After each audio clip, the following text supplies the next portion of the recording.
Got one more reading, which is from John 21 and verse 15. It's a significant moment. We've started our series in John's Gospel, I think 5 years ago, and have been doing it in chunks. And this is the final episode right at the end of the Gospel. It's in chapter 21 from verse 15, and we're going to be reading it and then looking at it in detail. So let me read. When they had finished breakfast, Jesus said to Simon Peter, "Simon, son of John, do you love me more than these?" He said to him, "Yes, Lord, you know that I love you." He said to him, "Feed my lambs." He said to him a second time, "Simon, son of John, do you love me?" He said to him, "Yes, Lord, you know that I love you." He said to him, "Tend my sheep."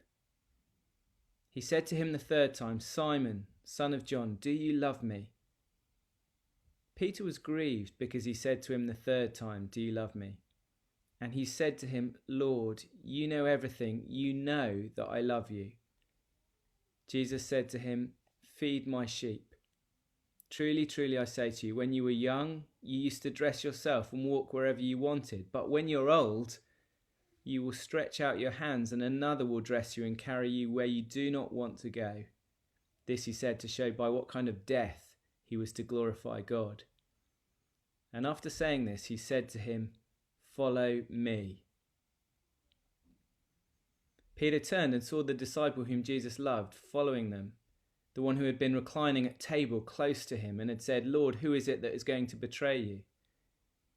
When Peter saw him, he said to Jesus, "Lord, what about this man?" Jesus said to him, "If it is my will that he remain until I come, what is that to you? You follow me." So the saying spread abroad among the brothers that the disciple was not yet to die. That this disciple was not to die. Yet Jesus did not say to him that he was not to die, but if it is my will that he remain until I come, what is that to you? This is the disciple who is bearing witness about these things and who has written these things, and we know that his testimony is true. Now there are also many other things that Jesus did. Were every one of them to be written, I suppose that the world itself could not contain the books that would be written.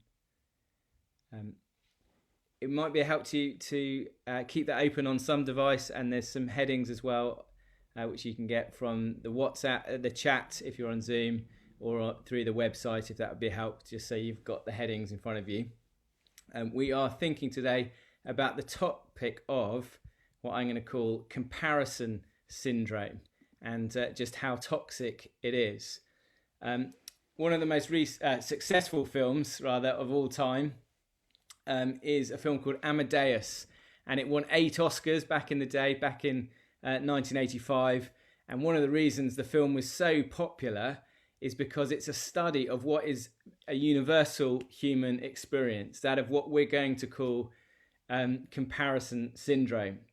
And the film is about a devout Catholic man, a composer called Antonio Salieri.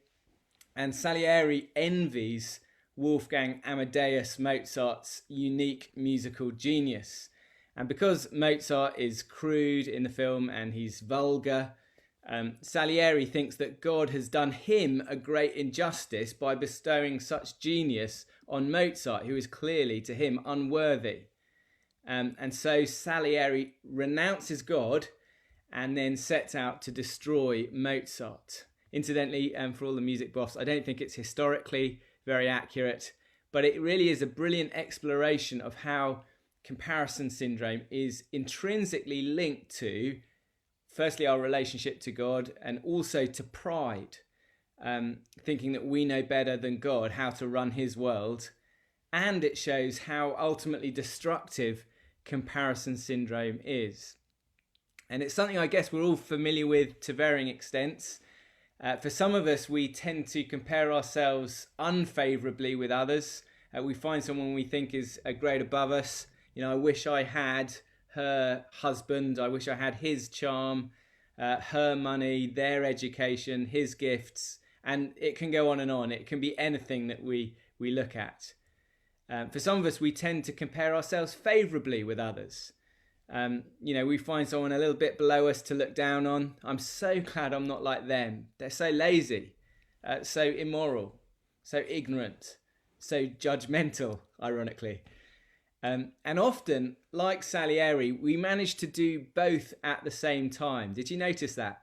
Mozart is so vulgar. He's so undeserving. He's looking down on him. And yet, looking upwards, I wish I had his musical gifts. Perversely, we can do both at the same time. And in either direction, this comparison syndrome is very destructive. So it corrupts our relationship with others, it corrupts our own characters, and most seriously of all, it wrecks our relationship with God. So this is a really crucial topic for us to be looking at, and it's one that this passage gives us real help with. Now, our passage begins, as we saw, with this conversation between Peter and the risen Jesus, and they're on the beach. They just had this barbecue. If you were with us last week, they had barbecued fish that Jesus grilled for breakfast. And then Jesus begins this conversation by asking in verse 15 on your screens, "Simon, son of John, do you love me more than these? More than these others do?" And you might think that is a very strange way to start a conversation. It is, especially why is Jesus bringing in this note of comparison? Incidentally, it's not a strategy I would necessarily recommend for parents at the breakfast table. Children, which one of you would you say loves me the most out of you guys? It's a strange topic. But of course, to understand Jesus' question, and in fact to understand the whole conversation, we need to go back and we need to familiarise ourselves, not just with the reading that Jono brought us, but with the whole story so far. So, winding back, a few days before this incident, on the night before Jesus died, Jesus was explaining to his disciples that he was going to return to the Father, and whilst they weren't able to follow him now, they would follow him afterwards. And Peter responded in chapter 13, verse 37, with what sounded like commendable devotion to his Lord. Peter said to him, this is chapter 13, "Lord, why can I not follow you now? I will lay down my life for you." And we thought at the time how this is surely the kind of person that anyone would want on their team. Surely Jesus wants Peter to be team captain. Even if everyone else falls away, Jesus, I won't. You can count on me. I'm not flaky like those others are. And we remember, and Jesus was completely unimpressed by Peter's bravado. There in verse 38, Jesus answered, "Will you lay down your life for me? Truly, truly, I say to you, the cock will not crow till you have denied me 3 times. And sure enough, later that night, after Jesus is arrested, and we saw all this in our reading in chapter 18, Jesus' prediction comes true. So despite the fact that Peter desperately, he's trying to prove he's the keenest of the bunch. He's the one, when Jesus was arrested, who whips out his sword to try and defend Jesus. He's the one who, after Jesus is arrested, goes after him right into the high priest's courtyard. Despite all these efforts, while he's in that courtyard, warming himself by a charcoal fire, 3 times Peter's asked if he has any connection to Jesus, and 3 times, as we saw, he denies it. Just total betrayal at the very moment when Jesus could have done with a bit of support. And now here on the beach in chapter 21, we come to the conclusion of this Peter saga. And there's another charcoal fire, reminding Peter, I guess, and certainly reminding us of that fateful night that he would rather forget. And just as Peter denied his Lord 3 times, here in this passage, Jesus asks him 3 questions to bring completion, to bring healing to this whole sorry episode. So that's a bit of the backstory. And now here in chapter 21, there are 2 major things, I think, that Jesus wants Peter and us to learn from Peter's experience. The first thing is about humility, which we're going to think about under our first point. And the second is related, and it's about comparison, which we're going to think about under our second point.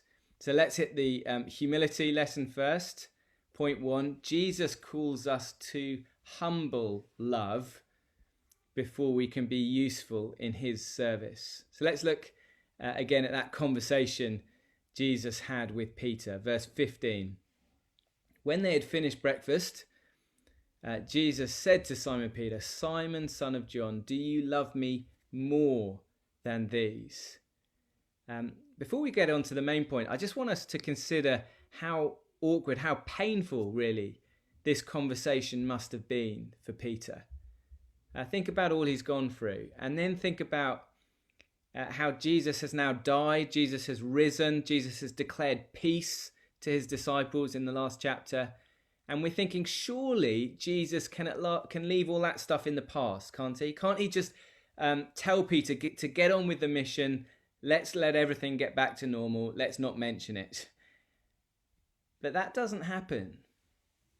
Jesus is the great physician, the great doctor, and he wants to reopen some old wounds. And he wants to do it not to rub salt into Peter's wounds, but so that Jesus can perform painful but necessary surgery.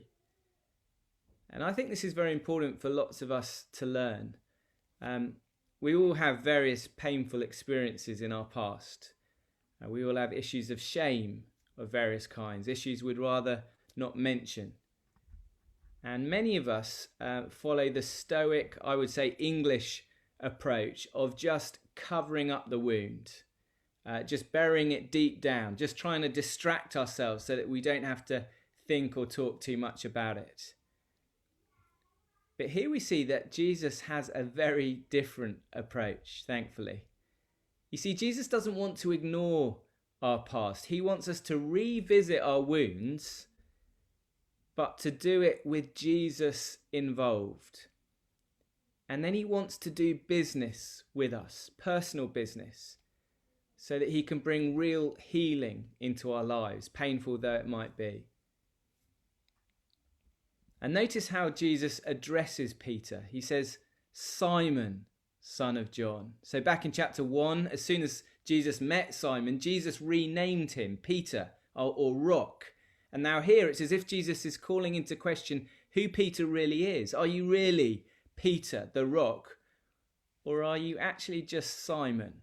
Who are you? And then notice what he asks him. "Simon, son of John, do you love me more than these?" Simon, you were so convinced you were in a different league from everyone else. You were more devoted, more committed. Is that still how you feel after everything that's happened? And then we get this brilliant answer. He, Peter, said to Jesus, "Yes, Lord, you know that I love you." And it really is a brilliant answer. Wisely, Peter has abandoned the idea of claiming a greater love than the others, showing he's made some real progress. And instead, Peter focuses on Jesus' own knowledge of his heart. With you, Lord, there is no possibility of pretense. There's no need for bravado. You see straight through it anyway, and you know the truth, Lord, and you know that I do love you. He said to him, "Feed my lambs." And this is a beautiful moment. In this moment, Jesus offers him not simply assurance of forgiveness, although that's implied there, but much more than that. Jesus commissions Peter with a job to do. And notice in this instance, it's not be a pastor. It's not the role or the office that's emphasized here, but the activity. Peter, I hope you of all people now understands grace and forgiveness and restoration. And I want you to share what you have received with others. I want you to care for them. And did you notice it's not feed your lambs, Peter, it's feed my lambs. Peter, I'm the chief shepherd, but I want to give you a share in my responsibility for my sheep. These sheep, they're so precious to me. They're blood bought, Peter. And I want you to be involved in caring for them. What a privilege. And then after running through this conversation 2 more times, so Jesus brings a threefold restoration to match Peter's threefold denial. And then Jesus continues in verse 18 by talking about how Peter's new calling is going to involve walking in his master's footsteps, even to martyrdom. Verse 18, truly, truly, I say to you, when you were young, you used to dress yourself and walk wherever you wanted. But when you are old, you will stretch out your hands and another will dress you and carry you where you do not want to go. This he said to show by what kind of death Peter was to glorify God. You see, the time would come, and this happened, of course, in Rome under the Emperor Nero in AD 64. The time would come when Peter's hands would be literally stretched out, and they would be tied to a wooden crossbeam before he was then led by another to the place of crucifixion where he did not want to go. And just as Jesus has told us before in John's Gospel that his own death would glorify God, he's told us that in chapter 13 and chapter 17. So here Jesus says in verse 19, Peter's death will glorify God in the same way. This disciple at least, is going to follow closely in his master's footsteps right to the very end of the race. And the key thing to notice about this incident on the beach, I think, is that it's not mainly about forgiveness. It's mainly about Peter being commissioned for useful service. And ironically, Peter's being called to lay down his life in martyrdom, the very thing which he offered to do, didn't he, back in chapter 13, and he was rebuked for it. Lord, I will lay down my life for you. And so we're provoked to ask the question, what has happened here?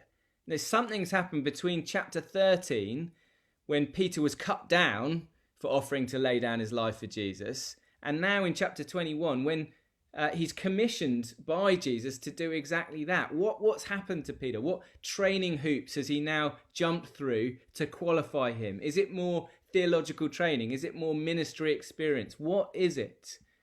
And I guess initially we probably want to answer, maybe it's about Peter's love, or the level of Peter's love for Jesus. Do you remember, Simon, son of John, do you love me? Do you love me? Do you love me? But I don't think that's it. You see, Peter was full of love for Jesus back in chapter 13, wasn't he? I will lay down my life for you, Jesus. The issue isn't the level of love or commitment. The issue, I think, is the type of love. As I put it in the heading, Jesus calls us to humble love before we can be useful in his service. So in chapter 13, Peter loved, but he loved Jesus as a soldier might love their commanding officer. You know, two heroes together, side by side. But Peter didn't yet love Jesus as a Christian. He didn't yet love Jesus as a sinner loves their Saviour. And this is such a problem that Jesus then lets Peter go through the worst experience of his life.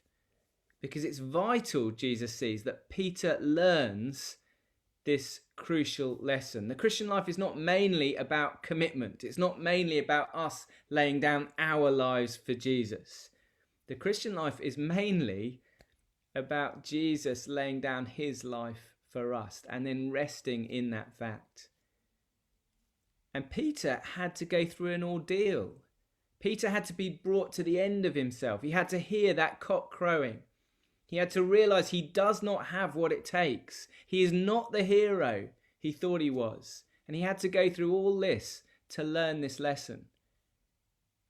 And yet over that same weekend, Peter also discovered not simply that he was a failure, but wonderfully he discovered that Jesus came for failures and that Jesus died for Peter anyway. And as this lesson started to sink in into Peter's soul, for the first time he could develop a humble love for Jesus. And it's this humble love that means he can at last start to be useful in Jesus' service.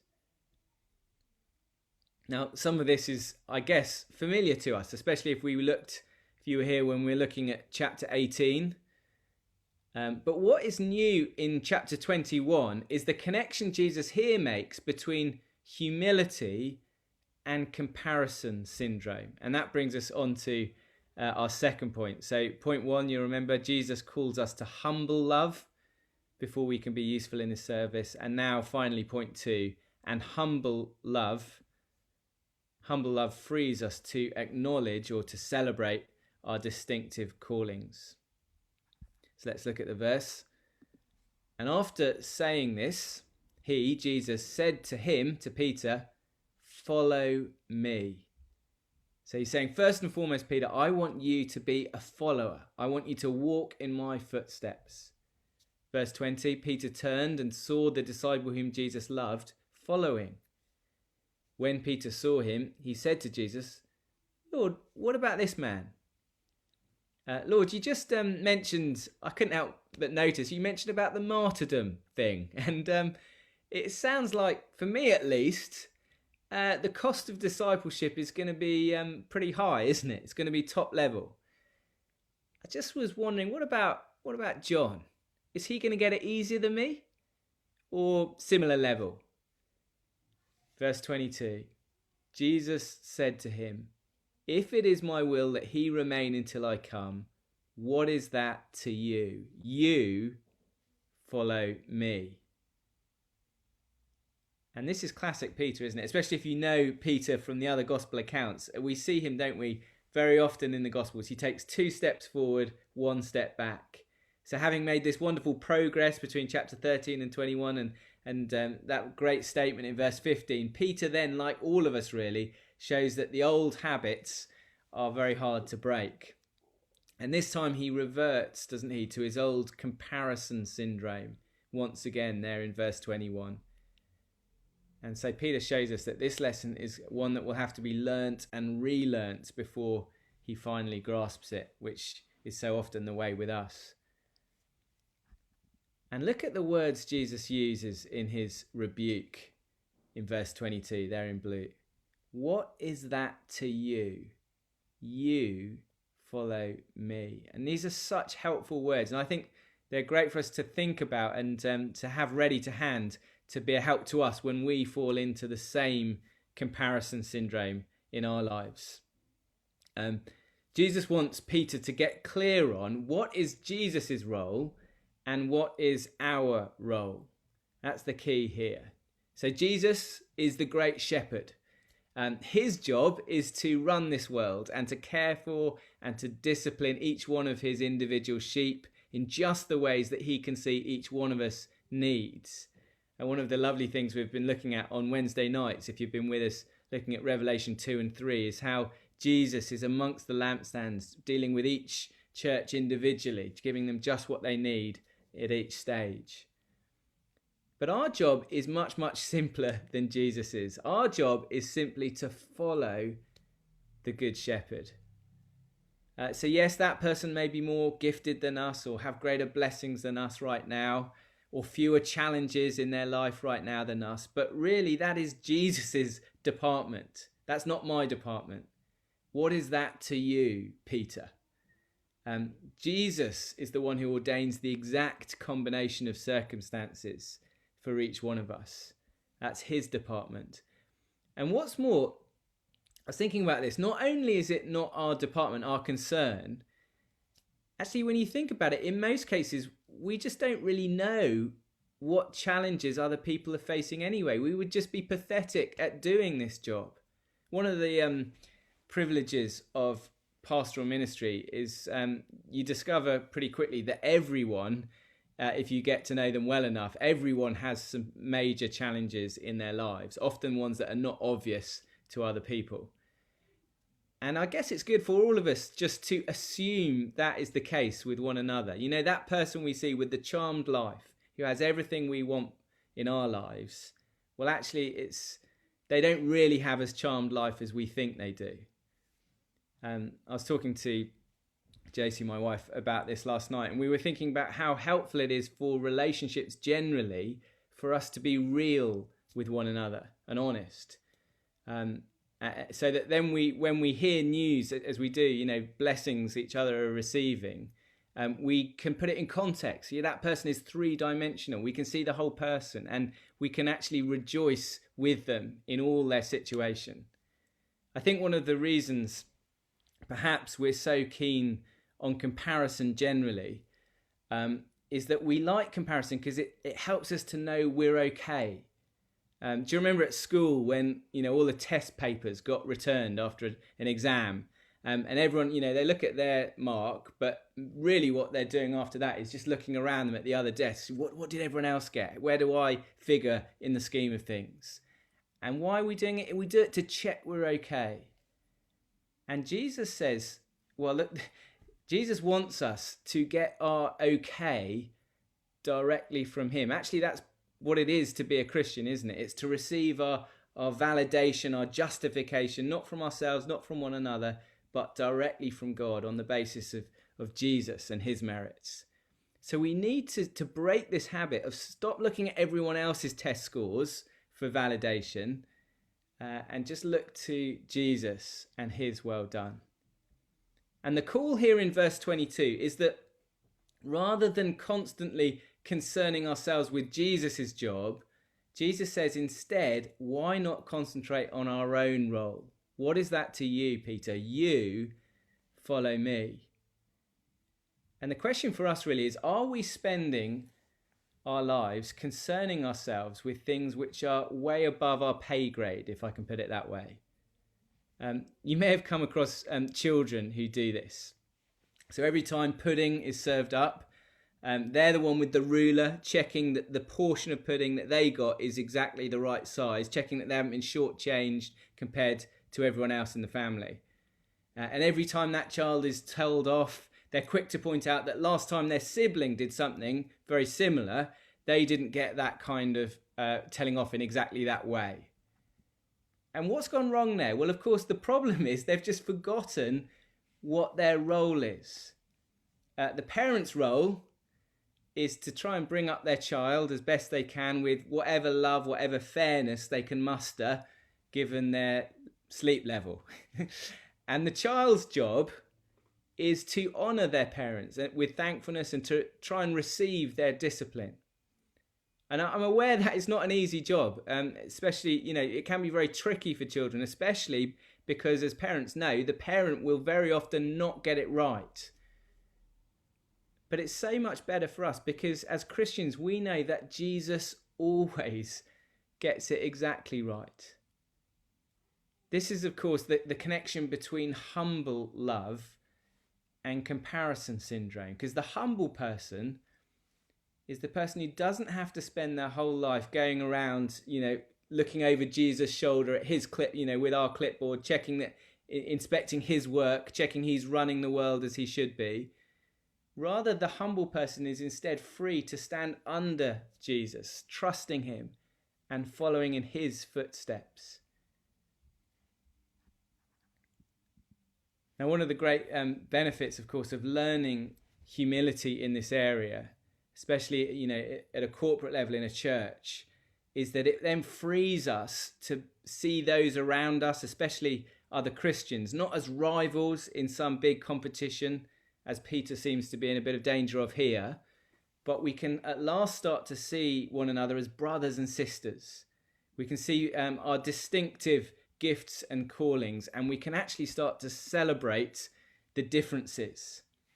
And that's the thing we're going to think about and consider in our final few moments together now.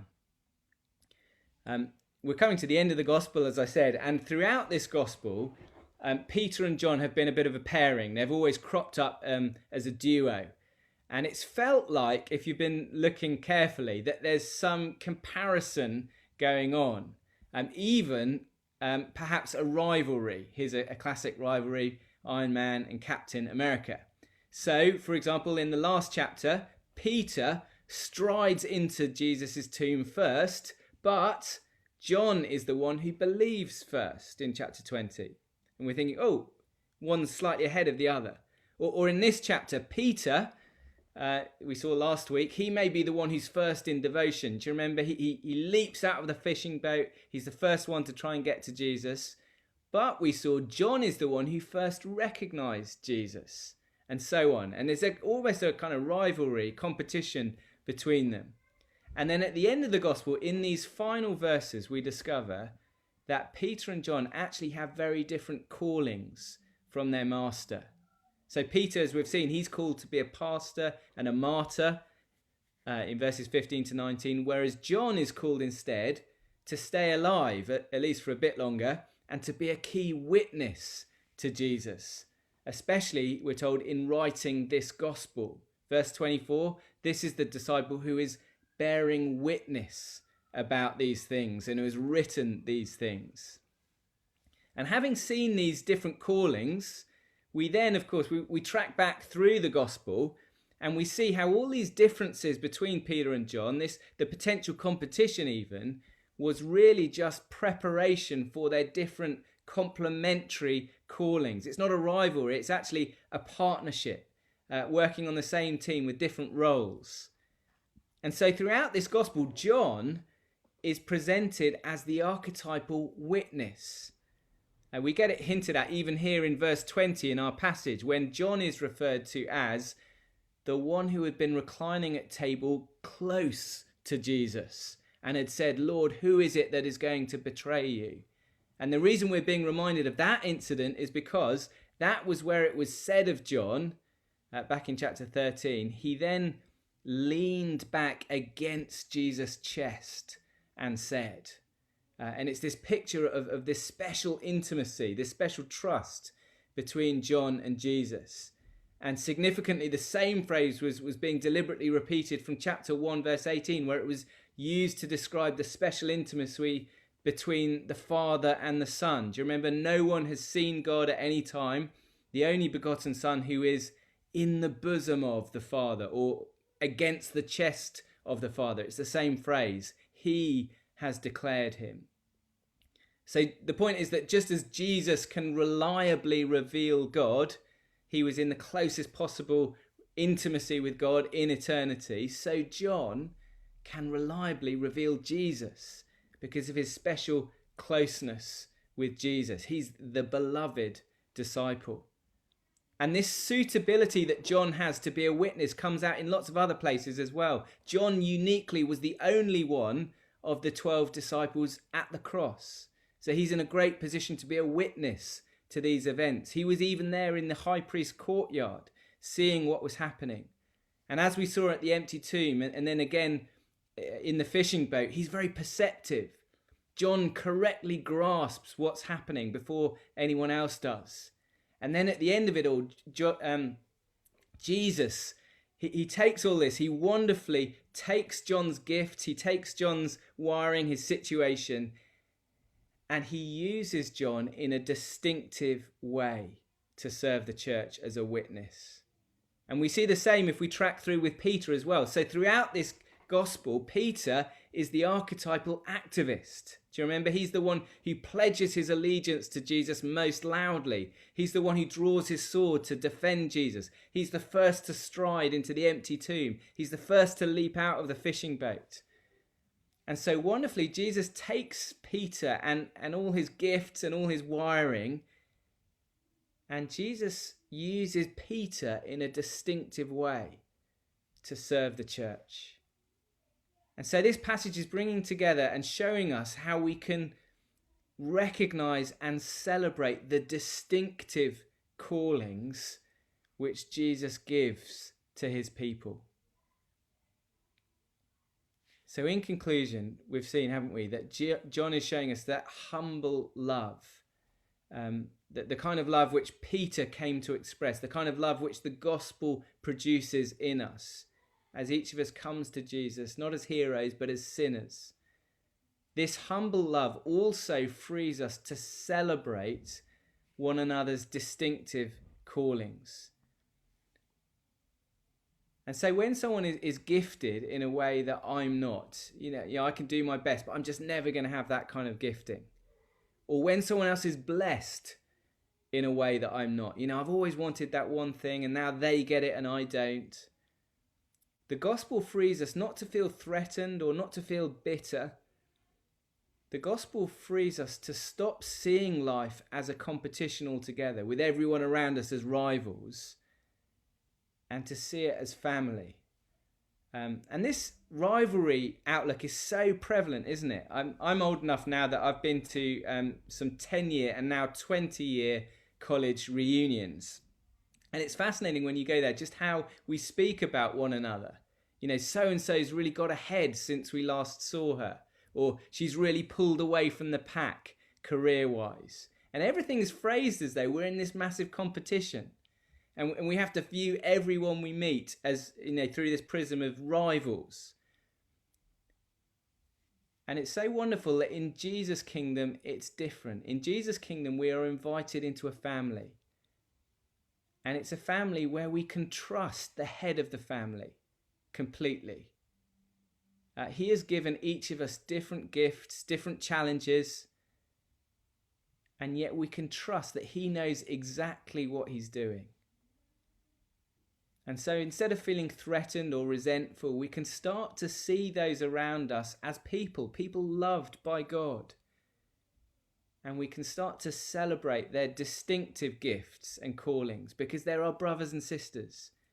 And that means we can actually start to love one another rather than compete. So we began, didn't we, by thinking about this toxic comparison syndrome, and I hope we can see what a difference Jesus makes in this area. I'm going to leave a bit of time for us to go quiet before the Lord, before our prayers, and it'd be a good time to perhaps repent for some of us, perhaps to think about how this is an issue for us and where we can learn humble love, and then we'll have our prayers in a moment.